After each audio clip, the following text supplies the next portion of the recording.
Hey friends, Peggy Hall back with you from thehealthyamerican.org. I'm filming today. It is February 19th, and it is a sad day in US history. Let me know if you know what this date is and why it is a sad day. And I feel rather somber today. And it is very interesting because I actually didn't know the significance of this date in particular, although I did know the background of it. And I'll just come right out with it. It's a sad day in US history because this is the date back in 1942 when, this is when Franklin Delano Roosevelt, one of the worst presidents in all of history, signed an executive order. You know how much we love those. And this was Executive Order 9066, which is also very suspect to me with those numbers. This is when he signed this executive order following Pearl Harbor. I already did a video on that, on Pearl Harbor Day. And with one stroke of his pen, he condemned well over 125,000 Japanese Americans, mainly they were Americans, to internment camps, concentration camps, really. He has to have been one of the absolute worst presidents for many reasons. I'm going to be talking about this over the next couple of days because there's so much I want to share with you. Not only did he get us into World War II and he imprisoned the Japanese Americans, he also got the United States into the United Nations. He expanded the federal government immensely. He was trying to get in 4 terms of office. That changed, thank goodness. He started Social Security, the New Deal, which was this massive expansion of the government, and basically oversaw the development of the atomic bomb. So he didn't pull the trigger on that. That was Truman because Roosevelt had passed away. We'll talk about him, I'm sure, in upcoming videos. But what I want to talk about is this despicable act of his. And it's so interesting because what I want to share with you, I want to share with you an email that came in from a healthy American who I believe is of Japanese descent. And then I also want to share with you a personal story of a Japanese American in his 80s who actually told me his personal story of being in this camp in Arkansas. There were several camps. I'm going to share that map with you in just a moment. Let me grab my screen here and get that queued up for you. There is so much to cover, and I do want to take a few days to cover it because in light of all of these migrants that are just being escorted across the border, that are literally being taken from their homes and encouraged to come to the United States with brand new clothes, backpacks, tennis shoes, cell phones, pockets full of cash, jobs, housing, transportation. Yet Americans, just because of their ethnicity, were being imprisoned for years without any trial, without any allegations other than just their ethnicity. Yes, this is one that really drives me crazy. So let me do this. I'm going to share my screen. I told you this is rather an upsetting one today. Let me share my screen and we're going to take a look at, there were assembly centers and then there were also the internment camps. So mainly in California, also in Oregon and in Washington, because this is where the Japanese originally settled. Now, you can see in the red, these were actually the internment camps. Manzanar was a very famous one. In fact, I'm reading a book right now called Farewell to Manzanar. I have a whole bunch of books that I ordered about 3 or 4 months ago. I think it was after I did my video on the Pearl Harbor attack. And I thought, I want to dig into this a little bit more. And there's so much to talk about. There was a very famous case called Korematsu, the US versus Korematsu. And you can see these are some of the resources. This is just a screen grab. And that's where the United States Supreme Court said that, oh yeah, it's fine. You can put these people in prison because, they might be bad guys. So we should do it in advance. And this actually did have a happy ending many years later, which I will cover for you in a video all about Korematsu. And Korematsu was a Japanese who said, look, I'm American and you don't have a right. I have rights. You don't have the right to put me in these camps, and I'm going to fight against it. I want to cover that in a different video. And surprisingly, many Japanese were against him. It wasn't as if they stood up and said, yeah, good for you. And I'll talk about that in just a moment. But first of all, this is one of the books, Farewell to Manzanar. I have another one, which is all about the internment camps. This entire book I want to read before I share with you the information. And this is the Korematsu versus the United States. Here's another one, Enemy Child. And oops, I've got a green screen behind me, which is why I'm getting those weird artifacts. But these are books that I've been reading. And let me start out first with an email from a Healthy American. And it was so interesting that this was on my mind. And when I pulled up my email and I plucked this email out, here it is, February 19th. And this is the day that Roosevelt signed this executive order. So in this video, we're going to listen to me read an email from one of my Healthy Americans. I'm going to tell you about this executive order, which is completely illegal. And then I want to tell you some about a man that I actually met and his story of living in one of those internment camps. So that's what I've got here for you. And I'm going to share with you a couple of pictures as well and show you how strange these internment camps actually look like the housing that they're putting in place in Lahaina and other, tiny homes in different places as well, if I have time for that this evening. All right, let me do this. I'm going to hop on over, and I've got so much geared up for you. And this is also, if you'd like to have some of my written comments, you go to peggyhall.substack.com, and that's where you can find links and more of my analysis. So this comes from a Healthy American. Hi, Peggy. Hope you're having a nice Sunday. I just, let me jump ahead a little bit. This Healthy American writes, I'd read several books in the years past about the internment, but in more recent years, the number of people writing their stories about being in these camps has greatly increased. Even the youngest, those who were born in the camps, and that's the story that I have with somebody that I know personally, who are among the Japanese Americans, are now in their early 80s, and it took several years for the trauma and stigma of being taken away from your own homes and just, I'm going to share with you some of these pictures, and sent to these assembly centers and then sent off to a camp. Basically, you were in a concentration camp for 3 years for doing nothing other than having Japanese heritage. My Healthy American writes, in view of what's been going on at the border, the 180-degree shift in how it's determined who and who doesn't pose a national security threat, it's obvious that we're living in an insane asylum, and I tend to agree. My Healthy American writes, it's also interesting to me how until now, I wasn't aware of the major community and family divisions that prevailed over one's decision not to follow the herd and to peacefully yet defiantly refuse to agree to, for example, going into the military service while being imprisoned by the US government. Let me stop here for just one moment, because there were Japanese Americans who did defy these orders. And when I think of what we went through over the last few years, which is nothing compared to what they went through, I was not in any, internment camp, although they wanted to do that, didn't they? And when I think of what they went through, in fact, let me share with you some of these pictures as I'm narrating or telling you what I want to share with you. So I'm going to share my screen again, and these pictures will illustrate the story of what people went through. Okay, here we go. So this is mainly in California, a lot in Sacramento, San Francisco area, where there were a lot of Japanese that lived there. And here they were putting up signs. So it says, this store is owned by a man of Japanese ancestry, and it's closed following the evacuation orders in Oakland, California in April of 1942. I'm going to read to you what those evacuation orders consisted of, and they were very illegal, but many of the Japanese wanted to prove that they were loyal to the United States, so they went along with it. They didn't fight back.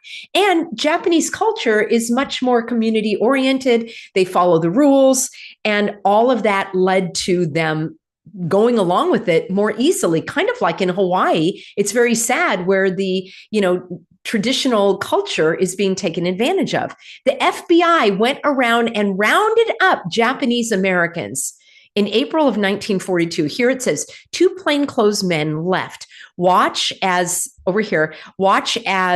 Japanese aliens are removed from their homes on Terminal Island in Los Angeles. Now, I want to talk to you about that just a minute as well before we go any further, and I'll continue to share with you some pictures. But I wanted to give you a brief history because here's where the United States really played some funny business. So let me give you a very, very brief history of the Japanese in the United States. And for those of you that are Japanese, of Japanese ancestry, if you have, or anyone has more to add to the story, please leave a comment for me as well. I didn't know some of this history in terms of how much the Japanese were discriminated against in the United States. And again, it just is mind-boggling looking at the number of people, millions of illegals that are coming into this country with your tax dollars and mine as well. Later in this week, if I finish my coverage on the Japanese story, I want to share with you another Jewish Marxist atheist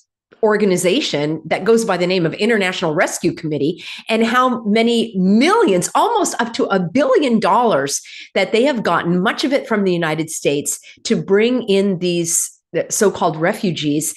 And the head of this agency is an avowed Marxist, atheist, Jewish, if you can put them all together. So I find that very, very troubling. Why don't they send them to Israel, right? That's more of a much more socialist state than the United States. All right, I digress. It just is so astonishing to me how the Japanese were so discriminated against. And we can't call that anti-Semitism, can we? Anti-Japaneseism. Here we go. 1869. That's when the first wave of Japanese came to the United States, and they settled near Sacramento, California. In 1870, the following year, U.S. Congress grants naturalization rights to free whites, that's what it was called, and people of African descent, omitting the Asian race. So if you came from Africa, or if you came from Europe and you were white or you were Black, you were able to become a naturalized citizen, but not the Asians. In 1886, right, so about 15 years later, the Japanese government lifted its ban on immigration, so more citizens started coming to the United States and other countries. 1911, the U.S. Bureau of Immigration and Naturalization said that anyone who wants to apply for citizenship, they can only be white or from Africa. So the courts refused to allow naturalization to the Japanese, right? That's 1911. That's like a little more than 100 years ago. 1913, the Alien Land Bill, yes, that's what it was called by the government, U.S. government, prevents Japanese aliens from owning land in California. 1924, 100 years ago, Congress passes an Immigration Act stating that no alien ineligible for citizenship shall even be admitted to the U.S., which means no one from Japan can now come in. So that was 1924. So that means all of those Japanese that were in the United States had been there. And then 1941, the surprise attack on Pearl Harbor. I broke that one down for you previously. Friends, if you can't find any of my videos on YouTube, they're over at peggyhall.tv. That's my private vault. All of my videos are there, probably 1,500 or more. And a smaller number are over at Rumble. So if you see any videos, looking for videos that you don't find here, that's where you can find them. All right. So 1941, Pearl Harbor, February 19th, today. Back in 1942, Roosevelt signs the Executive Order 9066. Just invert that 9 and you've got 666, mark of the beast, sign of evil, giving the War Department authority to define military areas in the Western states and to exclude from them anyone who might threaten the war effort. This is how they got around it. I'm going to break that down for you in just a moment. And then less than a month later, these detainees were now arriving at the Manzanar camp and others. And by August, they're calling it the evacuation of the Japanese along the west coast of the United States, the entire west coast from Washington, Oregon, and California that was now completed. And I've seen different numbers. The one I'm using is 125,000. People of Japanese ancestry moved from the West Coast to 10 of these inland camps. And I showed you the picture. In 1944, the US Supreme Court rules that loyal citizens cannot be held in detention camps against their will. And that was the first major step in closing the camps in 1945. World War II ends. And then a few months later, these camps started to close. And it wasn't until 1952.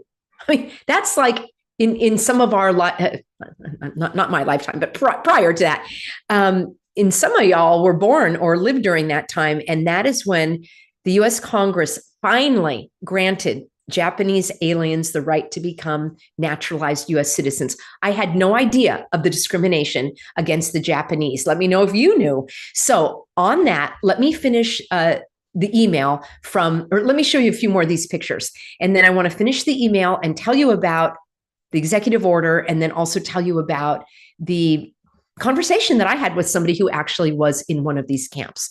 So the FBI went and rounded people up after this executive order was issued. Here it is: Western Defense Command and 4th Army, Wartime Civil Control Administration. In order to get around the law, what happened is that this executive order by the horrible Roosevelt stated that the government, the military, could define what areas were military areas. Well, guess what? They just happen to be where all of the Japanese lived. They didn't round up any of the Americans. So these are the orders talking about here we are: instructions to all persons of Japanese ancestry and how they have to show up at these centers here. And here it is: Japanese heads of family and persons living alone form a line outside Civil Control Station located in the Japanese American Citizens League Auditorium in San Francisco. They appeared there for processing. And again, they did so peacefully. There were not a lot of protests. There were those that just kind of went into hiding or said, I'm not going to do this, I'm American. And they were tracked down by the FBI. Here we go. Japanese ancestry individuals. This is at Santa Anita, where the racetrack, I don't even know if it's still there, in Arcadia, California. This is in 1942. And that was one of their assembly centers before they were moved inland to other relocation centers. I guess they all thought that these were traitors and spies, and somehow being on the West Coast, they were going to help Japan in the war effort. There never was any conviction of any Japanese person as a spy, Japanese American, helping in World War II that I know of, period. Here we go. A scene during one of the many transfers of Japanese American evacuees. If you're not getting hot under the collar like I am, I want to check right now to see if you have a pulse and a heart of compassion. This is absolutely astounding. And meanwhile, they're bringing in the whole rest of the world with our open borders. Now, this one really got me. It shows a picture of Japanese Americans being inoculated by I can't use the V word, by fellow evacuees. How do you like them apples? Not only were you torn from your home and you had to leave everything behind, which, by the way, people looted and robbed and so forth.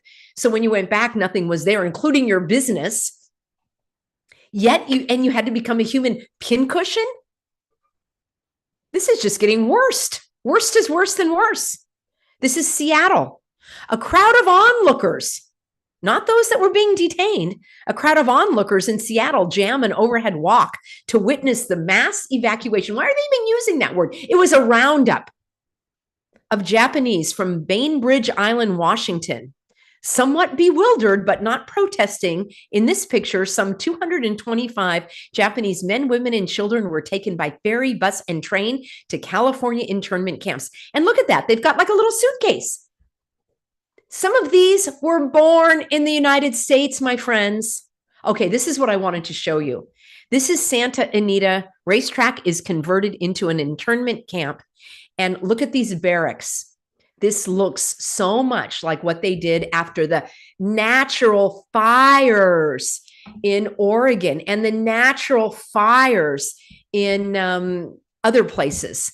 And I've got pictures for you about that as well. This is what it looked like. So now they're in the soup line. They're in the Manzanar Relocation Center for their first meal after arrival at the camp. Rice, beans, prunes, and bread were included in the menu. Yes, typical delicious food for Japanese, I would say. Here we go. Look at this. How many barracks there are here.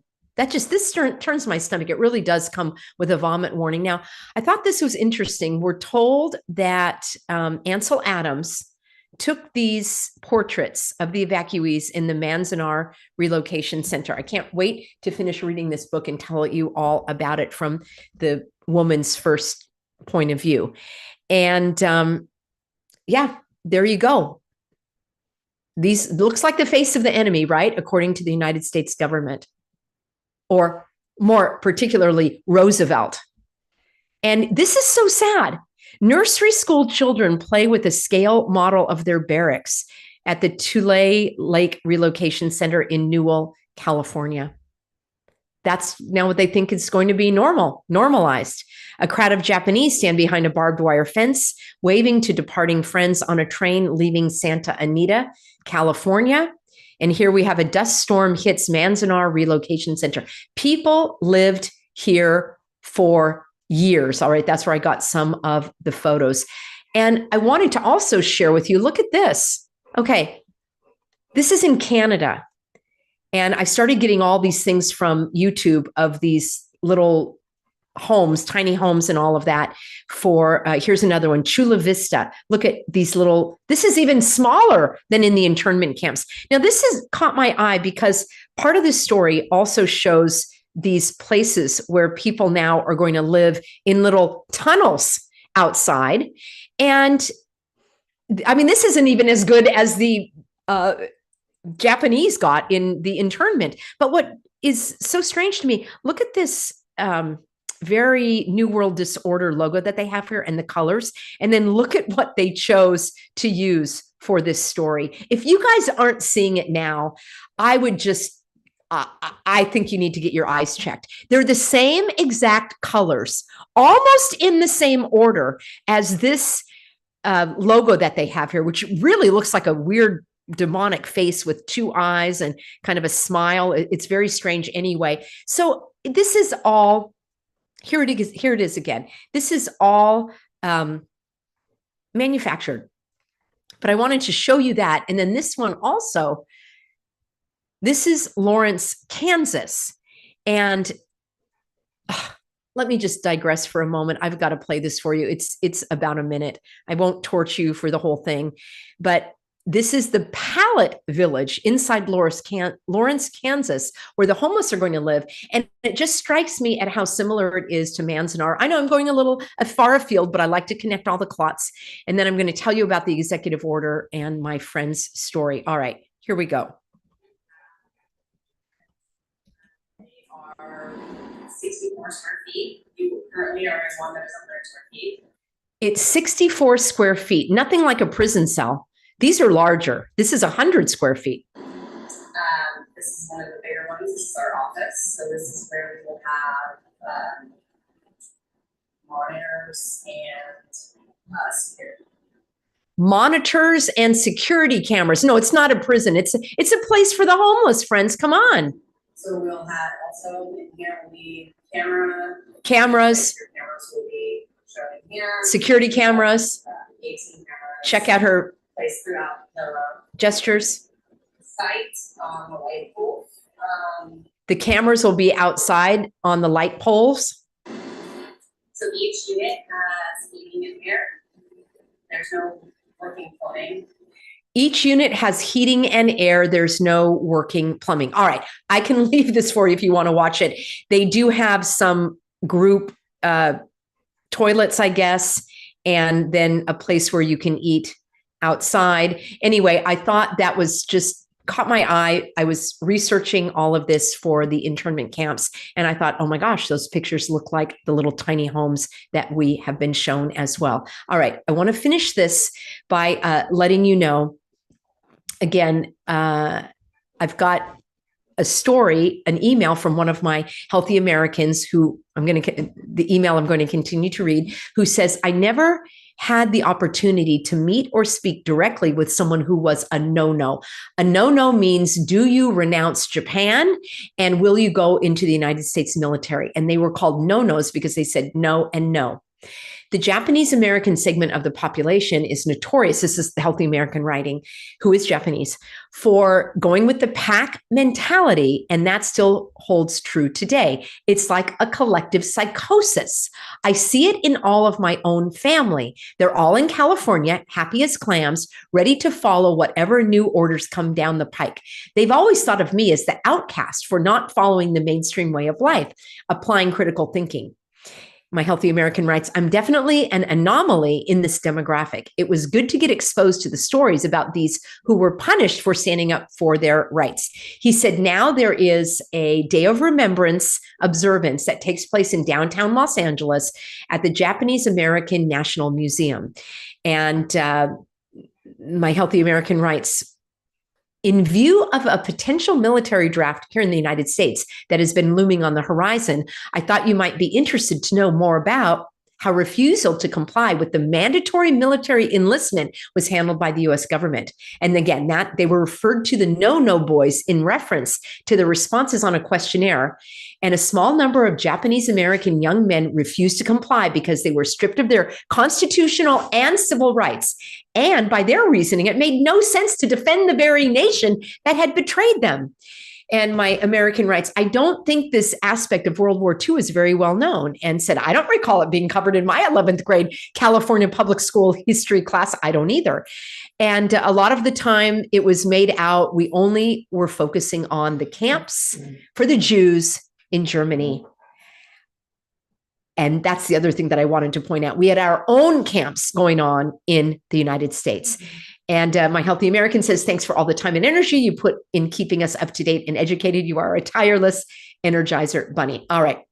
What I want to do is read to you the executive order or parts of it. It's very short.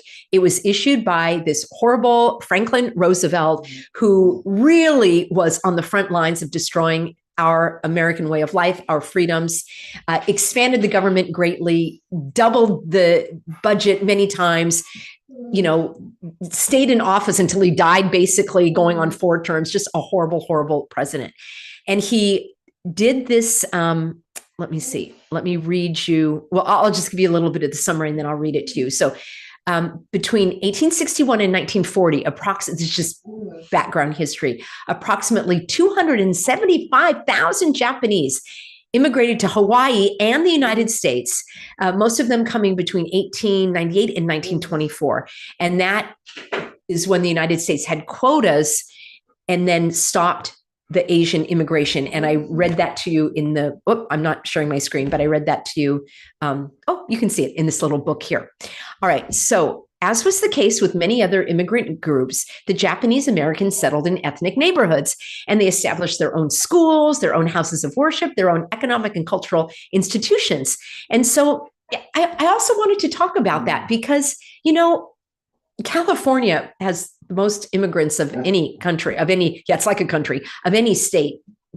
It's the largest immigrant population of Persians, of Koreans, of Mexicans, of Cambodians, of maybe Ethiopians, I'm not sure. Teddy does not like me to get all this worked up here. So I'll be wrapping up in just a moment. But it dawned on me that people do like to live with people who are like them. It's just kind of natural. I mean, so I don't think there's anything wrong with that, having little Tokyo and Chinatown, and there's some Persian Square, not Pershing Square, that exists, but also Pershing Square in Los Angeles and Little Tokyo and all of these places.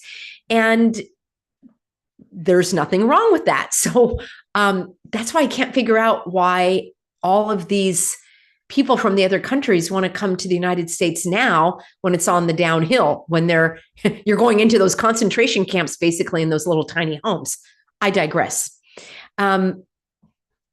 So this executive order was signed on this date, February 19th, And the West Coast was divided into military zones.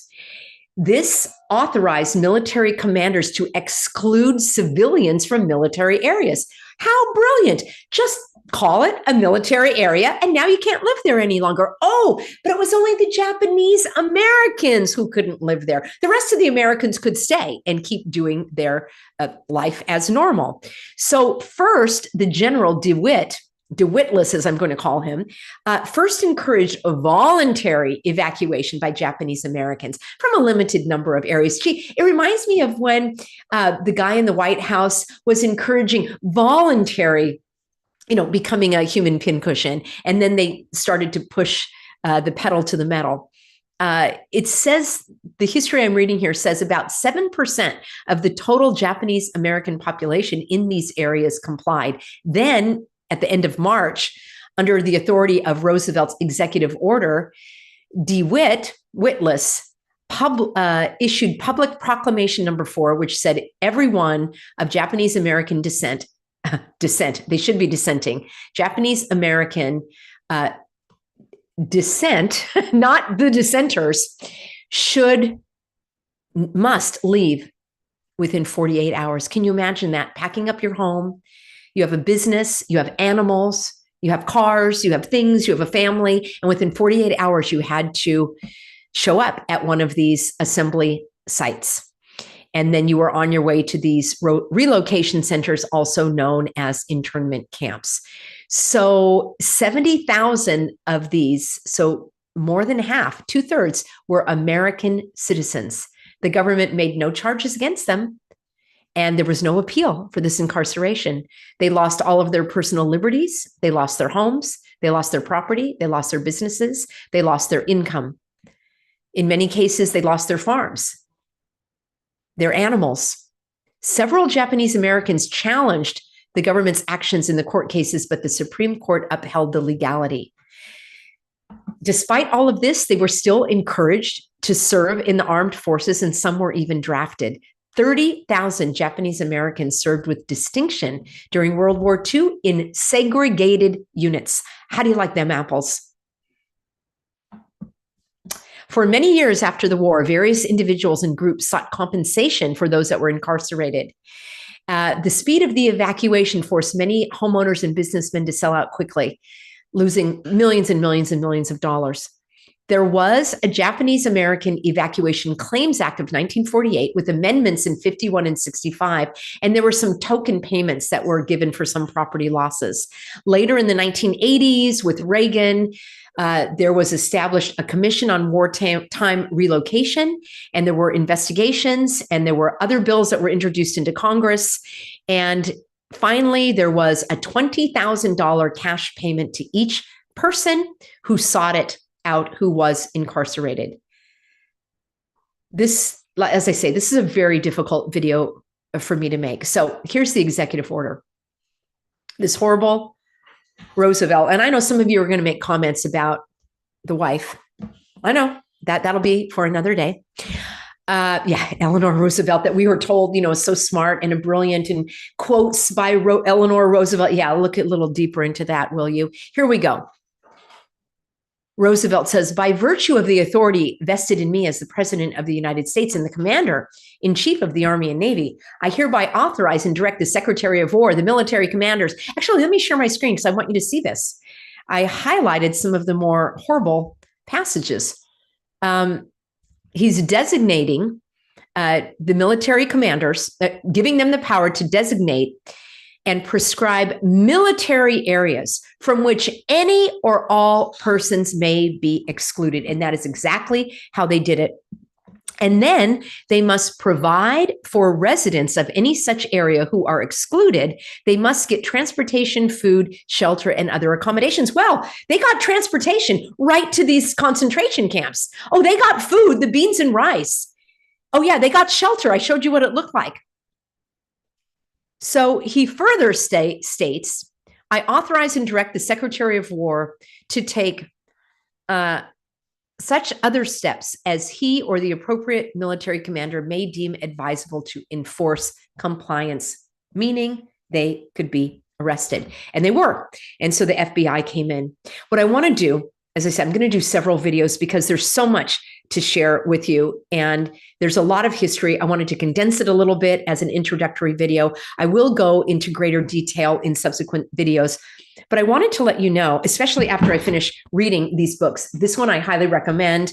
There are many out there. Let me know if you have read any personal accounts of those that were in these concentration camps. Again, we were hardly told about it, at least in my day. All we were told about was what was going on in Germany, while the United States was doing its own ethnic activities, if I can put it that way. Yet Germany was getting all of the press, all of the media, all of the eyes were on what Germany was doing. And there was very little that was being covered about what the United States was doing. All right, let me tell you about an encounter that I had with a Japanese American. I believe he's 82 or 83 now. He was born in this camp, at one of the camps in Arkansas. And I had the opportunity to share a meal with him through a mutual friend. I'm going to keep his name confidential in case he doesn't want me broadcasting this on YouTube, but he was very eager to talk about it. So these are just some notes that I made. And his parents had come from the United States, had come from Japan, and they were working in Beverly Hills. All right. His mom was the cook and the housekeeper for this well-to-do family, and the dad did the gardening. They had a very nice lifestyle, his parents. And then after this executive order 9066 was signed, they had to leave everything and go, I'm just reading from my notes here, and had to go to Arkansas to the internment camp. So his parents, because I asked, did you ever ask them about that? Why did they do it? Why didn't they fight? Why didn't the family in Beverly Hills help them?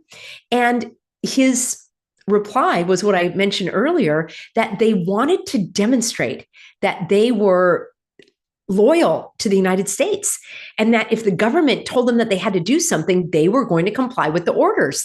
They didn't really know what it was going to entail. And they thought, we don't want to make waves. We don't want to rock the boat. We don't want to, even in Japan itself, if you are the tall poppy syndrome, right, you get cut off. So there is in the Japanese culture, the going along, the groupthink, the, finding safety in the group and not doing things independently. And this, again, this man was telling me that's exactly what happened. So they left everything. They left their car, they left their clothes, they left their household items, they left everything, and they went to the assembly center, and then they were shipped to Arkansas. His mom was pregnant with him at the time. He was actually born prematurely, 2 months early, and he remembers his mom telling him that he had to be put into an incubator. Imagine that, being born into this concentration camp. He said, so he was only there till he was 2 or 3 years old. So he doesn't remember that much as a young child, but he remembers the stories of what his parents told him. And then I do have more of the story of what happened to him later. He said that there were exercise classes where they did calisthenics and things outside. And you saw how many people and how many, how many barracks were there in the camp. So there were a lot of people at each of these camps, and just among themselves, they started to organize. Somebody would sort of take charge and teach the kids, and then somebody else did other things. And he said that one thing that they did, they had baseball camps or baseball practice at the camp. And they also had exercise classes, physical fitness. And the guards that they had there did not want them to do these physical fitness classes because they thought that they were trying to get themselves ready for some type of, combat. So that was kind of frowned upon. And I guess they had to do it maybe a little more, not right out in the open. So those that were participating in the exercise classes were somewhat seen as a threat by the guards, and as if, once they had the chance, they were going to escape. And I never heard of anybody escaping. Maybe they did. Maybe I'll find it out in these books that I'm reading. As I say, I'm just at the beginning of my journey of learning this because we were never taught this in school. So when the war was over, okay, he was there for 2 years. He was 2 years old, and his family had the choice to stay in the United States or to return to Japan. And his parents decided to return to Japan. They were so upset with how they had been treated.